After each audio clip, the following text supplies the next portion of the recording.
I look like I'm reading the news. My new desk. 4th time's a charm. So, is it 3rd time's a charm? What's the saying?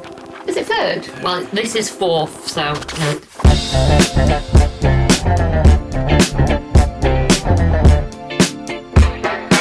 When Steve Silberman was doing his research for his book Neurotypes, which I'm still yet to completely read, by the way, he noted that the parents he spoke to kind of settled into 2 separate different camps. Some saw autism as a tragic disability, severely compromising their loved one's future, whilst others saw particular strengths and unique skills. And these differences were reflected back at the dawn of autism, back in 1943, when 2 Dutch paediatricians, Leo Kaner and Hans Asperger's, were doing research on what we know today as autism spectrum disorder. But at the time, Leo Kaner had autism. Hans Asperger's had Asperger's. Leo Kaner's autism, his children with autism had little to no language, presented with learning difficulties, quite often severe, sensory sensitivities and problems with sensory integration, and restricted repetitive interests. Whereas Hans Asperger's proclaimed his children to be little professors. And although they had no learning difficulties and often had no problems with verbalization and speaking, there were still significant difficulties with processing and understanding language, just like Leo Kaner's autistic children. So there's a lot of myths and misrepresentations still surrounding autism today based on 1943 studies. Leo Kaner believed it was a disorder of childhood.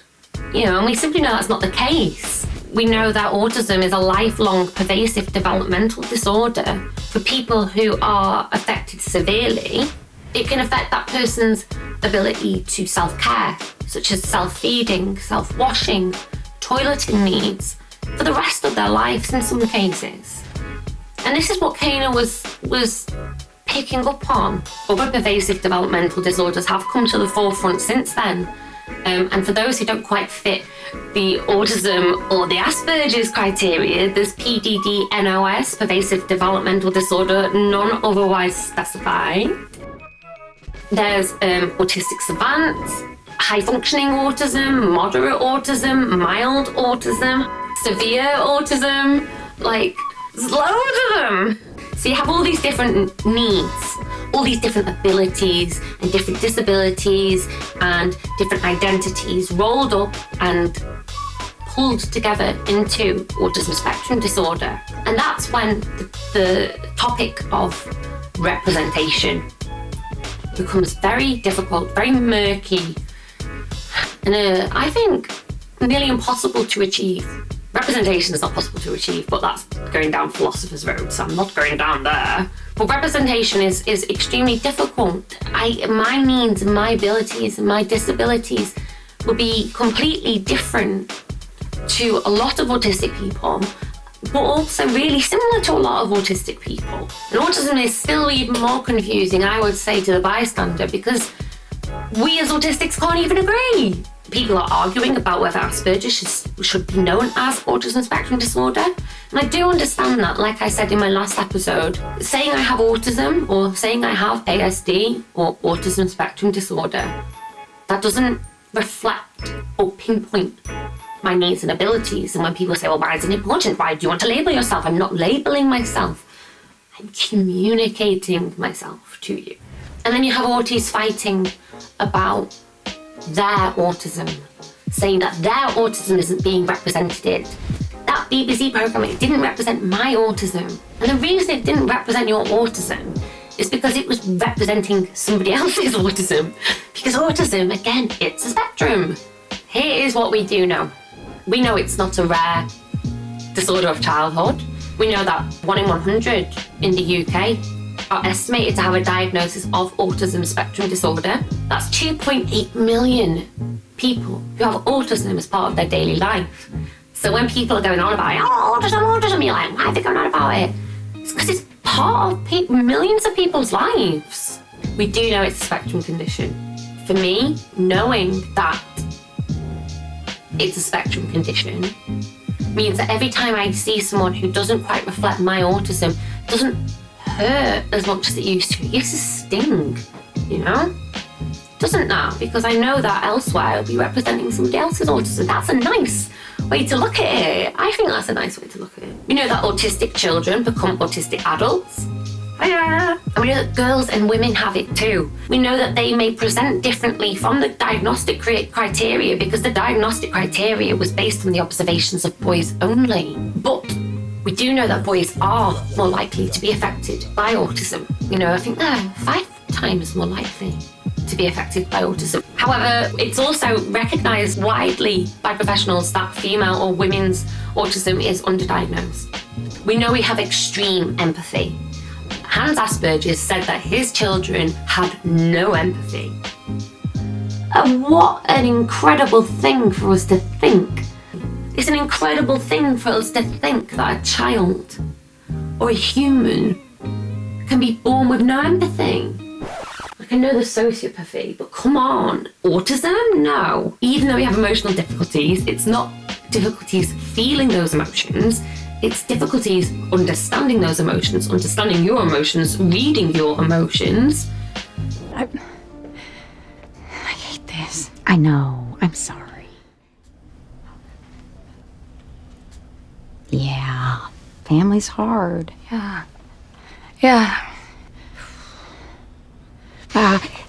Ada, play something nice. Playing something nice.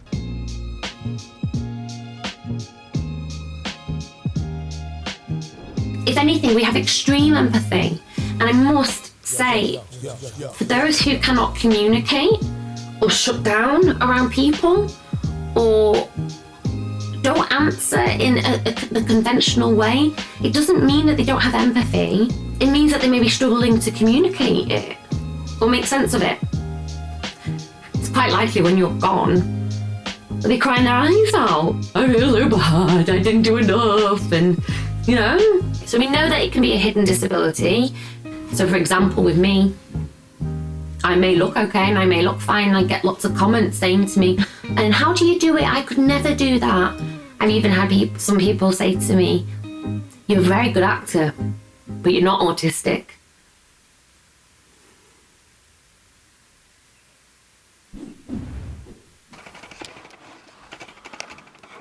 This is my 4th attempt now of this blog, this video. I started it on Sunday, today's Tuesday. It means I've had to get into the same dress and try to do my hair the same and makeup the same. And autism is something that makes me zone out loads when I want to do a video. I don't know why I can't do this. Do you know what? Stuff it. Autism is having the words right in front of you and not being able to say it. I know what it is that I want to say. I know what it is. I look like I'm reading the news. 4th time's a charm. So, there's a nice quote from Adam Walton that I'll read out for you. So-called mild autism doesn't mean one experiences autism mildly. It means that you experience their autism mildly.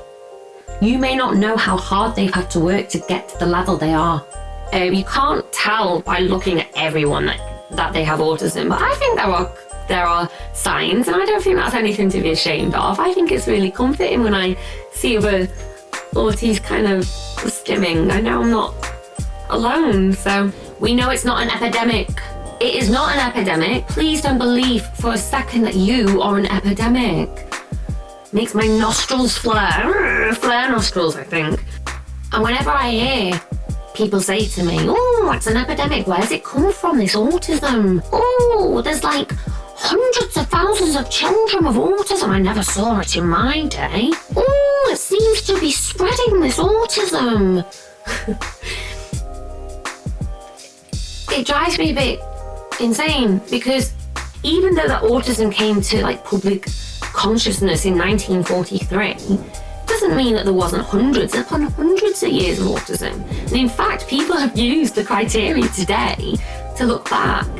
So history is littered with autistic examples autistic thinking, autistic figures, autistic philosophies, autistic works. And the most obvious that comes to mind, of course, is Einstein. Who has not been told when their child has been diagnosed that their kid's going to be Einstein? Hands up if you have been told. I've been told. Did you know that Einstein didn't speak until he was 4? Well, yeah, he looking at him, I truly believe he's autistic. He had communication difficulties verbalizing himself, difficulties socially. He was a bit stuck. He didn't like being touched either. He liked to work on his own, and what would often be called restricted or rigid repetitive behaviours in more moderate or severe functioning autistics. He was being described as a genius because his work was so groundbreaking. Then you have Mozart. Loved music, did nothing but music from the age of 5. Again, a repetitive, rigid behaviour. But funnily enough, he hated loud noises. And also there's Thomas Jefferson, yes, the 3rd president of the United States. Apparently he had a parrot at all times on his shoulder. He didn't feel comfortable about it. It's his comforter, his, again, repetitive interest. But he did have difficulties with verbalisation, with communication and social as well, and apparently made little to no eye contact. So those are some examples of popular historical figures, but I will say it's not been a bed of roses for us autistics. Throughout history, we have been mistreated, we have been mislabelled, we have been outcast, and people who are affected more severely by their autism have been mistreated, I believe, and misunderstood completely. So if it wasn't for Leah Kaner and Hans Asperger's foundations of understanding autism, I do wonder where we'd be today. So when I try and answer the question of what is autism, I don't think I'm actually supposed to know it. I don't think I'm supposed to answer it, because I think we're still learning. I honestly feel like in 10 years, autism will be known as something completely different. And then add another 10 years onto that, we'll know more. And another 10 years to that, and we'll know more. And that's just the way that human history and human understanding seems to appear, from what I can see. Looking at history, I like to go all the way out. But I will say that autism, for some, is a disability. For others, it can be a superpower. And for people who don't have it, it can be very worrying, very worrisome. Because just as much as autistics may not understand neurotypicals, neurotypicals have a hard time understanding us. When parents and carers and family and friends, when they worry about your autism, they're worrying about how society will accept your autism. You know, they're worried for you, not, I hope not about you. So that was Autism, Myths and Facts. It was supposed to be a fast track one, but you can't. I don't feel like you can condense this anymore. My face is so red. The radiator's not even on. It's red because inside my heart's like, oh my god. Okay. That's my jaw. Are we done now? It's my jaw. I do it as part of sensory processing. I've done it forever. I'm stopping the jaw. I've got to stop them because I'm damaging the joints. There's joints right here. Did you know that? So yeah. Just end it. Bye.